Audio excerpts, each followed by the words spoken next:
ನಮಸ್ಕಾರ ಸ್ನೇಹಿತರೆ, ನಮ್ಮ ಅಶ್ವಿನಿ ಯೂಟ್ಯೂಬ್ ಚಾನಲ್ಗೆ ನಿಮ್ಮೆಲ್ಲರಿಗೂ ಹೃತ್ಪೂರ್ವಕ ಸ್ವಾಗತ.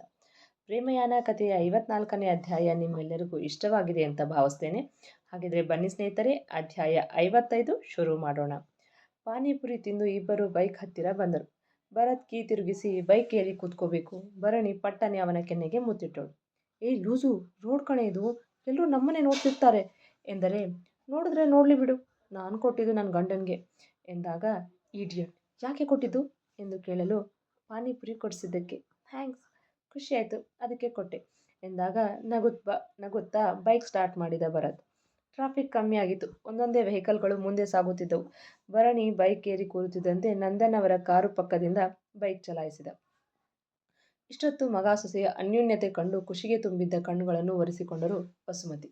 ನಂದನ್ ಅವರು ಹೆಂಡತಿಯ ಭುಜದ ಮೇಲೆ ಕೈಯಿಟ್ಟು, ಆದಷ್ಟು ಬೇಗ ಎಲ್ಲ ಒಳ್ಳೆಯದೇ ಆಗತ್ತೆ ವಸು, ಚಿಂತೆ ಮಾಡಬೇಡ ಎಂದು ಸಮಾಧಾನ ಮಾಡಿ ದೇವಸ್ಥಾನದ ಕಡೆ ಕಾರ್ ಚಲಾಯಿಸಿದರು.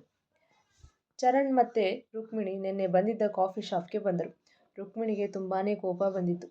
ಚರಣ್ ಅವಳ ಮುಂದೆ ತಲೆ ಬಗ್ಗಿಸಿ ಕೊಂಡು ಕೂತಿದ್ದರೆ ಅವಳು ಇವನನ್ನೇ ಗುರಾಯಿಸುತ್ತಿದ್ದಳು.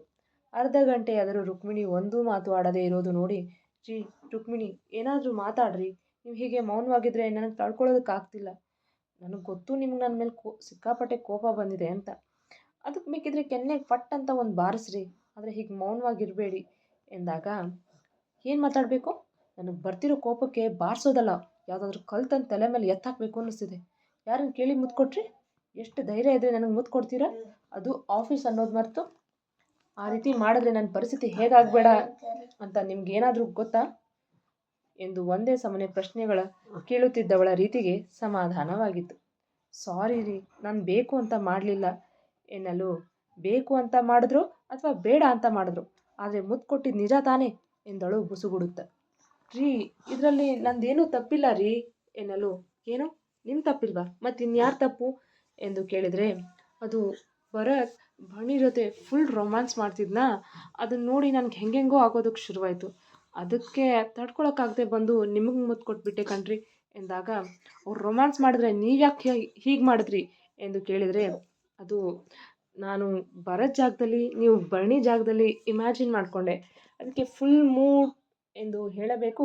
ರುಕ್ಮಿಣಿ ಕೋಪದಿಂದ ಏನಂದ್ರಿ ಎಂದು ಕೇಳಲು, ಅಂದರೆ ಅದನ್ನು ನೋಡಿ ನನಗೂ ನೀವು ಮುತ್ತು ಕೊಡಬೇಕು ಅನ್ನಿಸ್ತು, ಅದಕ್ಕೆ ಹಾಗೆ ಮಾಡಿದೆ ಕಣ್ರಿ, ಐ ಆಮ್ ರಿಯಲಿ ಸಾರಿ ಎಂದು ಎರಡೂ ಕಿವಿ ಹಿಡಿದು, ದಯವಿಟ್ಟು ನನ್ನ ಕ್ಷಮಿಸ್ರಿ ಎನ್ನಲು, ರೀ, ಅವ್ರು ಮಾಡೋ ರೊಮ್ಯಾನ್ಸನ್ನು ನೀವು ಯಾಕ್ರಿ ನೋಡೋದಕ್ಕೆ ಹೋದ್ರಿ ಎಂದು ಕೇಳಿದರೆ, ಅಲ್ಲ, ಆಫೀಸ್ ಅನ್ನೋದು ಮರೆತು ಒಳ್ಳೆ ಬೆಡ್ರೂಮಲ್ಲಿರೋರು ಹಾಗೆ ಆಡ್ತಿದ್ರೆ ನಮ್ಮಂಥ ಪ್ರೀತಿಲಿ ಬಿದ್ದಿರೋ ಹುಡುಗನ ಗತಿ ಏನಾಗಬೇಕು ಬೇಡ, ನೀವೇ ಹೇಳ್ರಿ ಎಂದಾಗ ರುಕ್ಮಿಣಿಗೆ ನಗು ಬಂದಿತು.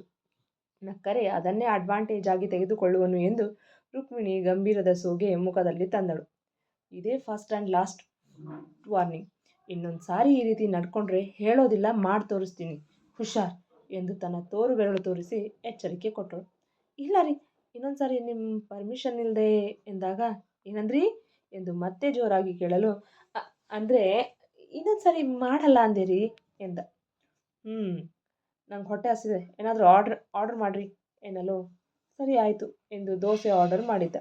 ಅದನ್ನು ತಿಂದ ರುಕ್ಮಿಣಿ, ಇಲ್ಕೊಡ್ರಿ ಎಂದು ಬೈಕ್ ಬಳಿ ಹೋದಳು. ಸದ್ಯ ಕೆನ್ನೆಗೆ ಬಾರಿಸಲಿಲ್ಲ, ಇಲ್ಲಾಂದರೆ ನನ್ನ ಮರ್ಯಾದೆ ಕಾಫಿ ಶಾಪಲ್ಲಿ 3 ಕಾಸಿಗೆ ಹರಾಜಾಗ್ತಿತ್ತು ಎಂದು ಎದೆಯ ಮೇಲೆ ಕೈ ಇಟ್ಟುಕೊಂಡು, ಬದುಕ್ತೆ ಎಂದು ಜೋರಾದ ಉಸಿರು ದಬ್ಬಿ ಬಿಲ್ ಪೇ ಮಾಡಲು ಹೋದ. ಟ್ರಾಫಿಕ್ ಜಾಮ್ನಿಂದ ಪಾರಾಗಿ ಮನೆ ತಲುಪುವಷ್ಟರಲ್ಲಿ 1 ಗಂಟೆಯೇ ಕಳೆದಿತ್ತು. ಮನೆಗೆ ಬರುತ್ತಿದ್ದ ಹಾಗೆ ಭರಣಿ ಬೆಡ್ ಮೇಲೆ ದಪ್ಪೆಂದು ಬಿದ್ದು ಎರಡೂ ಕೈ ಚಾಚಿ ಮಲಗಿದಳು. ಯಪ್ಪಾ, ಏನು ಟ್ರಾಫಿಕ್, ಅದರಿಂದ ಪಾರಾಗಿ ಬರೋಷ್ಟರಲ್ಲಿ ಸಾಕಾಗಿ ಹೋಗುತ್ತೆ ಎಂದಳು. ಭರತ್ ನಕ್ಕು ಬಟ್ಟೆ ಬದಲಿಸಿ ಬಾತ್ರೂಮ್ ಹೊಕ್ಕು ಫ್ರೆಶ್ ಅಪ್ ಆಗಿ ಬಂದ. ಎಳೆ ಮೇಲೆ ಎದ್ದು ಕಸ ಗುಡಿಸು ಎಂದು ಅಡುಗೆ ಮನೆಗೆ ನಡೆದ. ಭರಣಿಗೆ ಯಾಕೋ ಲೈಟಾಗಿ ಹೊಟ್ಟೆ ನೋಯುತ್ತಿರುವ ಹಾಗೆ ಅನ್ನಿಸಿತು. ಪಾನಿಪುರಿ ತಿಂದಿದ್ದರ ಪರಿಣಾಮ ಅಂದುಕೊಂಡು ಎದ್ದು ಕಸ ಗುಡಿಸಲು ಇನ್ನಷ್ಟು ನೋವು ಹೆಚ್ಚಾಯಿತು. ಹೇಗೋ ಕಷ್ಟಪಟ್ಟು ಕಸ ಗುಡಿಸಿ ಬಾತ್ರೂಮ್ ಹೊಕ್ಕು ಕೈಕಾಲು ಮುಖ ತೊಳೆದು ಬರುವಷ್ಟರಲ್ಲಿ ಹೊಟ್ಟೆ ನೋವು ಜಾಸ್ತಿ ಆಯಿತು. ಬಂದವಳೆ ಬೆಡ್ ಮೇಲೆ ಮೊಣಕಾಲುಗಳನ್ನು ಮಡಚಿಕೊಂಡು ಹೊಟ್ಟೆ ಹಿಡಿದು ಮುದುರಿ ಕೂತಳು. ನೋವಿಗೆ ಮುಖ ಕಿವುಚಲು ಶುರು ಮಾಡಿದಳು. ಭರತ್ ಕಾಫಿ ಮಾಡಿ ತಂದು ಅವಳಿಗೊಂದು ಕೊಟ್ಟು ತಾನೊಂದು ತೆಗೆದುಕೊಂಡು ಕುಡಿಯುತ್ತಿರುವಾಗ ಅವಳು ಮುಖ ಕಿವುಚುತ್ತಿರುವುದನ್ನು ನೋಡಿ, ಓಯ್, ಏನಾಯ್ತು, ಹೊಟ್ಟೆ ನೋಯ್ತಿದ್ಯಾ ಎಂದು ಕೇಳಿದರೆ, ಹ್ಞೂ ಎಂದು ಹೊಟ್ಟೆಯನ್ನು ಎರಡೂ ಕೈಗಳಿಂದ ಹಿಸುಕಿಕೊಳ್ಳುತ್ತಾ ತಲೆ ಆಡಿಸಿದಳು. ಈಡಿಯಟ್, ನಾನು ಹೇಳಿದರೆ ಎಲ್ಲಿ ಕೇಳ್ತೀಯ? ನಿಂದೇ ಹಠ. ರೋಡ್ ಸೈಡಲ್ಲಿರೋ ಪಾನಿಪುರಿ ತಿಂದು ಈಗ ಹೊಟ್ಟೆ ನೋವು ಬರ್ಸ್ಕೊಂಡಿದ್ಯಾ? ನಾನು ಮೊದಲೇ ಹೇಳಿದ್ದೆ ತಾನೇ, ಈಗ ಅನುಭವಿಸು ಎಂದ ಕೋಪದಿಂದ. ಭರಣಿಗೆ ನೋವು ಹೆಚ್ಚಾಗುತ್ತಿತ್ತು. ಅದನ್ನು ನೋಡಿ ತುಂಬ ನೋಯ್ತಿದ್ಯಾ? ಇನ್ನೊಂದು ಸಾರಿ ಪಾನಿಪುರಿ ಅನ್ನೋ ಆಗಿದೆ ನಿಂಗೆ ಹಬ್ಬ. ರೋಡಲ್ಲಿರೋ ಡಸ್ಟ್ ಎಲ್ಲ ಅದ್ರ ಮೇಲೆ ಕೂತಿರತ್ತೆ, ಅದನ್ನು ತಿಂದು ಈಗ ಹೊಟ್ಟೆ ನೋವು ಬರ್ಸ್ಕೊಂಡಿದ್ದಾಳೆ ಈಡಿಯಟ್ ಎಂದು ಬೈದ ಅಸಮಾಧಾನದಿಂದ. ಯಾಕೆ ಒಂದೇ ಸಮನೆ ಬೈತಿದ್ಯಾ? ನಂಗೆ ಹೊಟ್ಟೆ ನೋವು ಬಂದಿದ್ದು ಪಾನಿಪುರಿ ತಿಂದಲ್ಲ ಎಂದಾಗ ಮತ್ತಿನ್ನೇನಕ್ಕೆ ಹೊಟ್ಟೆ ನೋವು ಬಂದಿದೆ ಎಂದ ಇನ್ನಷ್ಟು ಕೋಪದಿಂದ. ಅದು ಅದು ಪೀರಿಯಡ್ ಆಗಿದೆ ಅದಕ್ಕೆ ಎಂದಳು ಮುಜುಗರದಿಂದ ತಲೆ ತಗ್ಗಿಸಿ. ಓ ಹೌದಾ, ಸಾರಿ ಎಂದು ಅವಳ ಪಕ್ಕ ಬಂದು ಕೂತು ತುಂಬ ನೋವಾಗ್ತಿದ್ಯಾ ಎಂದ ಕಾಳಜಿಯಿಂದ. ಹ್ಞೂ ಎಂದಳಷ್ಟೇ ಅಳು ಮುಖ ಮಾಡಿ.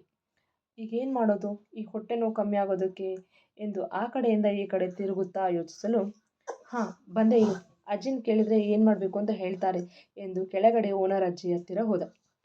ಅಜ್ಜಿ, ಅದು ಅವಳಿಗೆ ಪೀರಿಯಡ್ ಆಗಿದೆ, ತುಂಬ ಹೊಟ್ಟೆ ನೋವು ಅಂತಿದ್ದಾಳೆ. ಹೊಟ್ಟೆ ನೋವು ಕಮ್ಮಿ ಆಗೋದಕ್ಕೆ ಏನಾದರೂ ಪರಿಹಾರ ಇದ್ದರೆ ಹೇಳಿ ಅಜ್ಜಿ ಎಂದು ಕೇಳಿದರೆ, ಹೊಟ್ಟೆ ನೋವು ಏನಾದರೂ ಹಾಳು ಮೂಳು ತಿಂದಳ ಹೇಗೆ ಎಂದು ಕೇಳಿದಾಗ, ಅಲ್ಲ ಅಜ್ಜಿ, ಅದು ಏನಾಯಿತು ಭರತ್ ಎಂದು ಅವನು ಹೇಳುವಷ್ಟರಲ್ಲಿ ಮೇಘ ಬಂದಿದ್ದಳು. ಅಕ್ಕ, ಅದು ಭರಣಿಗೆ ಪೀರಿಯಡ್ ಆಗಿದೆ ಅಂತೆ, ತುಂಬ ಹೊಟ್ಟೆ ನೋವು ಅಂತಿದ್ದಾಳೆ. ಅದಕ್ಕೆ ಹೊಟ್ಟೆ ನೋವು ಕಡಿಮೆ ಮಾಡೋದಕ್ಕೆ ಏನಾದರೂ ಪರಿಹಾರ ಇದ್ದರೆ ಹೇಳಿ ಎಂದರೆ, ಮೇಘ ಏನೇ ಅದು ಆಗ್ಲಿಂದ ಏನೋ ಹೇಳ್ತಿದ್ದಾನೆ, ನನಗೊಂದು ಅರ್ಥ ಆಗ್ತಿಲ್ಲ ಎಂದಾಗ, ಅತ್ತೆ ಅದು ಅವಳಿಗೆ ತಿಂಗಳ ಸಮಸ್ಯೆ ಅಂತೆ ಎನ್ನಲು, ಹೌದಾ, ಅದು ನೀವೇನೋ ಬೇರೆ ಹೇಳ್ದ ಎಂದರೆ, ಅತ್ತೆ ಅದಕ್ಕೆ ತಿಂಗಳ ಸಮಸ್ಯೆ ಅಂತ ಹೇಳಿದ್ದು ಎಂದಾಗ, ಭರತ್ ಒಂದು ನಿಮಿಷ ಬಂದೇ ಇರು ಎಂದು ಒಳ ಹೋಗಿ ಒಂದು ಕವರ್ ತಂದು ಕೊಟ್ಟರು. ಅಕ್ಕ ಇದೇನು ಎಂದು ಕೇಳಿದಾಗ, ಇದರಲ್ಲಿ ಪ್ಯಾಡ್ ಇದೆ, ಅವಳಿಗೆ ಬೇಕಾಗತ್ತೆ. ಹಾಂ, ಹಾಗೆ ಜೀರಿಗೆ ಕಷಾಯ ಮಾಡಿಕೊಡು, ಸ್ವಲ್ಪ ಹೊತ್ತಿಗೆ ಹೊಟ್ಟೆ ನೋವು ಕಮ್ಮಿ ಆಗುತ್ತೆ ಎಂದಾಗ, ಹೌದಾ ಅಕ್ಕ, ಕಷಾಯ ಹೇಗೆ ಮಾಡೋದು ಎಂದು ಕೇಳಿಕೊಂಡು, ಥ್ಯಾಂಕ್ಸ್ ಅಕ್ಕ ಎಂದು ಮೇಲ್ಗಡೆ ಮನೆಗೆ ಹೋದ. ಭರಣಿ ಮಂಡಿಯಲ್ಲಿ ಮುಖ ಹುದುಗಿಸಿ ಕೂತಿದ್ದಳು. ಭರತ್ ಬಂದು ಬಾಗಿಲು ಲಾಕ್ ಮಾಡಿ, ಭರಣಿ ಎಂದು ಕೈಯಲ್ಲಿದ್ದ ಕವರ್ ಅವಳೆಡೆಗೆ ಚಾಚಿದ. ಅವಳು ತಲೆ ಎತ್ತಿ ನೋಡಿ ಏನಿದು ಎನ್ನೋ ಥರ ಮುಖ ಮಾಡಿದಳು. ಬೇಗ ಅಕ್ಕ ಕೊಟ್ಟರು, ಇದರಲ್ಲಿ ಪ್ಯಾಡ್ ಇದೆಯಂತೆ, ನಿಂಗೆ ಬೇಕಾಗತ್ತೆ ಅಂತ ಕೊಟ್ಟರು ಎಂದಾಗ ಮುಜುಗರದಿಂದಲೇ ಆ ಕವರ್ ಪಡೆದು ಬಾತ್ರೂಮ್ ಸೇರಿದಳು. ಭರತ್ ಅಡುಗೆ ಮನೆಗೆ ಬಂದು ಅವಳಿಗೋಸ್ಕರ ಜೀರಿಗೆ ಕಷಾಯ ಮಾಡಲು ನಿಂತ. ಭರಣಿ ಬಾತ್ರೂಮಿನಿಂದ ಬಂದು ಸೀದಾ ಬೆಡ್ ಮೇಲೆ ಹೊಟ್ಟೆ ಹಿಡಿದುಕೊಂಡು ಮಲಗಿದಳು. 10 ನಿಮಿಷದ ನಂತರ ಭರತ್ ಕಷಾಯ ಹಿಡಿದು ಬಂದ. ಅವಳು ಮಲಗಿದ್ದು ನೋಡಿ ಅವಳ ಹತ್ತಿರ ಬಂದು ಅವಳ ಹಣೆ ಸವರಿ, ಭರಣಿ ಎದ್ದೇಳು, ಈ ಕಷಾಯ ಕುಡಿದು ಮಲಗು, ಹೊಟ್ಟೆ ನೋವು ಕಮ್ಮಿ ಆಗುತ್ತೆ ಎಂದು ಅವಳ ತೋಳು ಹಿಡಿದು ಎಬ್ಬಿಸಿ ಕೂರಿಸಿದ. ಗಾಳಿ ಊದಿ ಬಿಸಿ ಚೂರು ಕಮ್ಮಿ ಆದ ಮೇಲೆ, ತಗೋ ಕುಡಿ ಎಂದು ಕಷಾಯವನ್ನು ಅವಳ ಕೈಗೆ ಕೊಟ್ಟ. ಭರಣಿ ಕಷಾಯವನ್ನು ಕುಡಿದ ಮೇಲೆ ಅವಳ ಕೆನ್ನೆ ತಟ್ಟಿ, ಸ್ವಲ್ಪ ಹೊತ್ತು ಮಲಗಿ ರೆಸ್ಟ್ ಮಾಡು, ಹೊಟ್ಟೆ ನೋವು ಕಮ್ಮಿ ಆಗುತ್ತೆ ಎಂದು ಹೇಳಿ ರಾತ್ರಿ ಅಡುಗೆ ಮಾಡಲು ಹೋದ. ದೇವಸ್ಥಾನದಿಂದ ಮನೆಗೆ ಬಂದ ವಸುಮತಿಯವರ ಕುರಿತು, ಅತ್ತೆ ದರ್ಶನ ಚೆನ್ನಾಗಾಯ್ತಾ ಎಂದು ಕೇಳಿದರೆ, ಹ್ಞೂ ರಾಧಾ ಚೆನ್ನಾಗಾಯ್ತು ಎಂದರು. ದೇವಸ್ಥಾನದಲ್ಲಿ ರಶ್ ಇತ್ತಾ ಅತ್ತೆ, ಬರೋ ತಡ ಮಾಡಿದ್ರಿ ಎಂದು ಕೇಳಲು, ಹ್ಞೂ ರಾಧಾ, ಅಮಾವಾಸ್ಯೆ ಅಂದರೆ ರಶ್ ಇರದೇ ಇರುತ್ತಾ, ನಾವು ದಾರಿಯಲ್ಲಿ ಹೋಗುವಾಗ ಭರತ್ನ ನೋಡಿದ್ವಿ ಎನ್ನಲು, ಹೌದಾ ಅತ್ತೆ, ಹೇಗಿದ್ದಾನೆ, ಮಾತಾಡಿಸಿದ್ರಾ ಎಂದು ಕೇಳಿದರೆ, ಇಲ್ಲ ರಾಧಾ, ಆದರೆ ಅವನೊಬ್ಬನೇ ಬರಲಿಲ್ಲ, ಜೊತೆಗೆ ಅವನ ಹೆಂಡತಿ ಭರಣಿ ಕೂಡ ಇದ್ಲು. ಇಬ್ಬರು ಟ್ರಾಫಿಕ್ ಜಾಮ್ ಆಗಿತ್ತು ಅಂತ ಪಾನಿಪುರಿ ತಿನ್ನೋದಕ್ಕೆ ಹೋಗಿದ್ರು. ನನ್ನ ಸೊಸೆ ಅದೆಷ್ಟು ಪ್ರೀತಿಯಿಂದ ಪಾನಿಪುರಿ ತಿನ್ನಿಸಿದ್ಲು ಗೊತ್ತಾ, ಅವ್ನು ಪಾನಿಪುರಿ ಕೊಡಿಸಿದ ಖುಷಿಗೆ ರೋಡಲ್ಲೇ ಮುತ್ತೆಲ್ಲ ಕೊಟ್ಲು. ಅಬ್ಬಾ, ಅವರಿಬ್ಬರ ನಡುವಿನ ಅನ್ಯೋನ್ಯತೆಯನ್ನು ನೋಡಿ ನನಗಂತೂ ತುಂಬ ಖುಷಿಯಾಯಿತು ಎಂದರೆ, ಹೌದಾ ಅತ್ತೆ, ಇಬ್ಬರು ಇಷ್ಟು ಮುಂದುವರೆದಿದ್ದಾರೆ ಅನ್ನಿ. ನಾನು ಗೌತಮ್ ಯಾವಾಗಲೂ ಇವರಿಬ್ಬರು ಹಾವು ಮುಂಗ್ಸಿ ಥರ ಇದ್ದವರು, ಇವರಿಬ್ಬರು ಹೊಂದ್ಕೊಂಡು ಹೋಗ್ತಾರಾ ಅಂತ ಯೋಚನೆ ಮಾಡ್ತಿದ್ವಿ. ಈಗ ಈ ವಿಷಯ ಕೇಳಿ ಸಮಾಧಾನ ಆಯಿತು ಅತ್ತೆ ಎಂದಳು ರಾಧಾ. ಇಷ್ಟೊತ್ತು ಇವರುಗಳ ಮಾತು ಕೇಳಿಸಿಕೊಂಡಿದ್ದ ಸಿಂಚನ, ಮಾಮ್, ಭರಣಿಯವ್ರು ನೋಡೋದಕ್ಕೆ ಹೇಗಿದ್ದಾರೆ ಎಂದು ಕೇಳಿದಳು. ಸಿಂಚು, ಭರಣಿಯವರು ಅಲ್ಲ, ಅತ್ತಿಗೆ ಅಂತ ಕರಿ ಎಂದಾಗ, ಕಮ್ಮಾನ್ ಮಾಮ್, ಅವರನ್ನು ಒಂದು ಸಾರಿ ಕೂಡ ಭೇಟಿಯಾಗಿಲ್ಲ, ಮಾತಾಡಿಲ್ಲ, ಹೀಗೆ ಸಡನ್ನಾಗಿ ಅತ್ತಿಗೆ ಅಂತ ಕರಿ ಅಂದರೆ ಸ್ವಲ್ಪ ಕಷ್ಟ ಆಗುತ್ತೆ ಎಂದವಳು, ಅಣ್ಣ ಅವ್ರದ್ದು ನಮ್ಮ ಕಾಲೇಜ್ ಅಲ್ವಾ ಎಂದು ಕೇಳಿದಳು. ಯಾಕೆ ಎಂದು ಕೇಳಿದಾಗ, ನಿನ್ನ ಹತ್ರ ಕಾಲೇಜಿನ ಫಂಕ್ಷನ್ಸ್ ಫೋಟೋಗಳಿಲ್ವಾ, ಇದ್ದರೆ ಅದರಲ್ಲಿ ಯಾರು ಅಂತ ತೋರಿಸು ಎಂದಾಗ, ಸಿಂಚು ನೀನು ಒಮ್ಮೆಯೂ ನೋಡಿಲ್ವಾ ಕಾಲೇಜ್ನಲ್ಲಿ ಎಂದು ಕೇಳಿದ್ದ ತುಸು ಆಶ್ಚರ್ಯದಲ್ಲಿ. ನೋಡಿರಬಹುದು ಅಣ್ಣ, ಆದರೆ ಇವರೇ ಅಂತ ಗೊತ್ತಿಲ್ಲ ಎಂದಾಗ, ಇರುವ ನಿಮಿಷ ಎಂದು ಗೌತಮ್ ತನ್ನ ಫೋನ್ ಆನ್ ಮಾಡಿ ತಮ್ಮ ಕಾಲೇಜಿನಲ್ಲಿ ನಡೆದ ಫಂಕ್ಷನ್ಗಳ ಒಂದೊಂದೇ ಫೋಟೋ ನೋಡುತ್ತಿರುವಾಗ ಆ್ಯನ್ಯುವಲ್ ಡೇ ಫಂಕ್ಷನ್ನಲ್ಲಿ ತೆಗೆದ ಫೋಟೋವೊಂದನ್ನು ಸಿಂಚು ಮುಂದೆ ಹಿಡಿದ. ಆ ಫೋಟೋ ನೋಡಿದ್ದೆ, ಶಿ ಸೋ ಹಾಟ್ ಎಂದಳು. 4 ಜನ ಒಟ್ಟಿಗೆ ಏನು ಎಂದರು ಶಾಕ್ ಆಗಿ.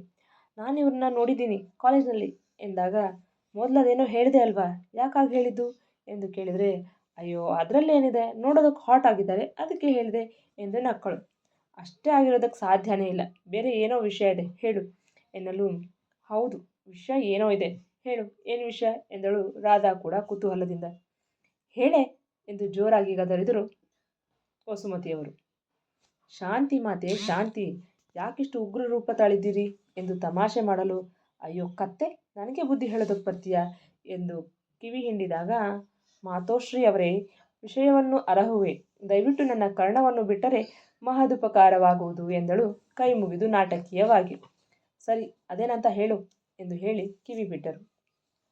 ನಾನು ಕೆಲ ಕ್ಷಣಗಳ ಹಿಂದೆ ಹೇಳಿದ ಸಾಲುಗಳು ನಾನು ಹೇಳಿದ್ದಲ್ಲ ಎಂದಾಗ, ಲೇ ಕತ್ತೆ ಸರಿಯಾಗಿ ಬೊಗಳೆ ಎಂದರು ವಸುಮತಿಯವರು ಸಾಕಾಗಿ. ಇದೇನು ಮಾತೋಶ್ರೀ ಅವರೇ, ಗಾಂಧರ್ವವು ಯಾವಾಗಿನಿಂದ ಶ್ವಾನದಂತೆ ಬೊಗಳಲು ಶುರು ಮಾಡಿದ್ದು, ಇದು ನಮ್ಮ ಗಮನಕ್ಕೆ ಬರಲೇ ಇಲ್ಲವಲ್ಲ ಎಂದಾಗ, ನಂದನ್, ರಾಧಾ, ಗೌತಮ್ 3 ಜನ ಮುಸಿ ಮುಸಿ ನಗಲು ವಸುಮತಿಯವರಿಗೆ ಕೋಪ ಬಂದು, 3 ಜನ ಸ್ವಲ್ಪ ಬಾಯಿ ಮುಚ್ಕೊಂಡಿರ್ತೀರಾ ಎಂದರು ಜೋರಾಗಿ. ಶಿ ಸೋ ಹಾಟ್ ಎನ್ನುವ ಸಾಲುಗಳನ್ನು ತಮ್ಮ ಕುಲಪುತ್ರ ಭರತ್ ರಾಜಕುಮಾರರು ಹೇಳಿದ್ದು ಎಂದಾಗ, ಸಿಂಚು ಈಗ ಸರಿಯಾಗಿ ಹೇಳಿಲ್ಲ ಅಂದರೆ ಗ್ಯಾರಂಟಿ ಒದೆ ಬೀಳತ್ತಷ್ಟೇ ಎಂದರು ವಸುಮತಿಯವರು ಕೋಪ ಮತ್ತು ಅಸಹನೆಯಿಂದ. ಕೂಲ್ ಮಾಮ್ ಕೂಲ್, ವಿಷಯ ಏನಪ್ಪ ಅಂದರೆ, ಭರತಣ್ಣ ಕಾಲೇಜ್ಗೆ ಫಸ್ಟ್ ಟೈಮ್ ಬಂದಾಗ ಇವರನ್ನ ಕಾಲೇಜ್ ಕ್ಯಾಂಪಸ್ಸಲ್ಲಿ ನೋಡಿದ್ವಿ ಎಂದು ಅಂದಿನ ಘಟನೆಯನ್ನು ನೆನಪಿಸಿಕೊಳ್ಳುತ್ತಾ ಹೇಳತೊಡಗಿದರು. ಭರತ್ ಮನೆಯಿಂದ ಹೊರಹಾಕಲ್ಪಟ್ಟಾಗ ಪಾರ್ಟ್ ಟೈಮ್ ಜಾಬ್ ಮಾಡುತ್ತಾ ತಮ್ಮದೇ ಕಾಲೇಜಿಗೆ ಜಾಯ್ನ್ ಆಗಿದ್ದ. ಗುಡ್ ಮಾರ್ನಿಂಗ್ ಅಣ್ಣ. ವೆರಿ ಗುಡ್ ಮಾರ್ನಿಂಗ್ ಸಿಂಚು. ಏನು ನಿಮ್ಮ ಹಿಟ್ಲರ್ ಡ್ಯಾಡ್ ನನ್ನ ಜೊತೆ ಮಾತಾಡೋದಕ್ಕೆ ಪರ್ಮಿಷನ್ ಕೊಟ್ರಾ ಎಂದು ಕೇಳಿದಾಗ, ಅಣ್ಣ ಆ ಹಿಟ್ಲರ್ ನಿಮ್ಮ ಡ್ಯಾಡ್ ಕೂಡ ಅನ್ನೋದು ಮರಿಬೇಡ ಎಂದಳು ಕೋಪದಿಂದ.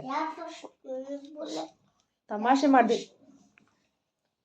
ಮಾಡಿದೆ ಸಿಂಚು ಎಂದ ನಗುತ್ತ. ಹೌದು ಏನು ವಿಷಯ ಎಂದು ಕೇಳಿದಾಗ, ನಿಮ್ಮ ಕಾಲೇಜ್ ನನಗೆ ಹೊಸದಲ್ವಾ, ಅದಕ್ಕೆ ಪರಿಚಯ ಮಾಡಿಸ್ಕೊಡು ಅಂತ ಕರೆದದ್ದು ಎಂದಾಗ, ಬಾ ಎಲ್ಲೆಲ್ಲಿ ಏನೇನಿದೆ ಅಂತ ತೋರಿಸ್ತೀನಿ ಎಂದು ಮುಂದೆ ನಡೆದರೆ ಭರತ್ ಅವಳ ಹಿಂದೆ ನಡೆದ. ಮುಂದುವರಿಯುವುದು. ಕೇಳಿದ್ರಲ್ವಾ ಸ್ನೇಹಿತರೆ, ಪ್ರೇಮಯಾನ ಕಥೆಯ 55ನೇ ಅಧ್ಯಾಯ. ಈ ಸಂಚಿಕೆ ನಿಮಗೆ ಇಷ್ಟವಾಗಿದ್ದರೆ ಒಂದು ಲೈಕ್ ಕೊಡಿ, ನಿಮ್ಮ ಅಭಿಪ್ರಾಯವನ್ನು ಕಮೆಂಟ್ನಲ್ಲಿ ತಿಳಿಸಿ. ಇನ್ನು ಯಾರೆಲ್ಲ ನಮ್ಮ ಚಾನಲ್ನ ಸಬ್ಸ್ಕ್ರೈಬ್ ಮಾಡ್ಕೊಂಡಿಲ್ಲೋ ಪ್ಲೀಸ್ ಸಬ್ಸ್ಕ್ರೈಬ್ ಮಾಡ್ಕೊಳ್ಳಿ, ಹಾಗೆ ಬೆಲ್ ಐಕಾನ್ ಒತ್ತೋದನ್ನು ಮರಿಬೇಡಿ. ಈ ಕಥೆ ನಿಮಗೆ ಇಷ್ಟವಾಗುತ್ತಿದ್ದರೆ ಹೆಚ್ಚು ಹೆಚ್ಚು ಜನರಿಗೆ ಶೇರ್ ಮಾಡುವ ಮೂಲಕ ನಮ್ಮನ್ನು ಪ್ರೋತ್ಸಾಹಿಸಿ. ಹಾಗೆ ಹೈ ಪಾಯಿಂಟ್ಗಳನ್ನು ಕೊಡೋದನ್ನು ಮರಿಬೇಡಿ. ಮತ್ತೆ ಮುಂದಿನ ಸಂಚಿಕೆಯಲ್ಲಿ ಭೇಟಿಯಾಗೋಣ. ಧನ್ಯವಾದಗಳು.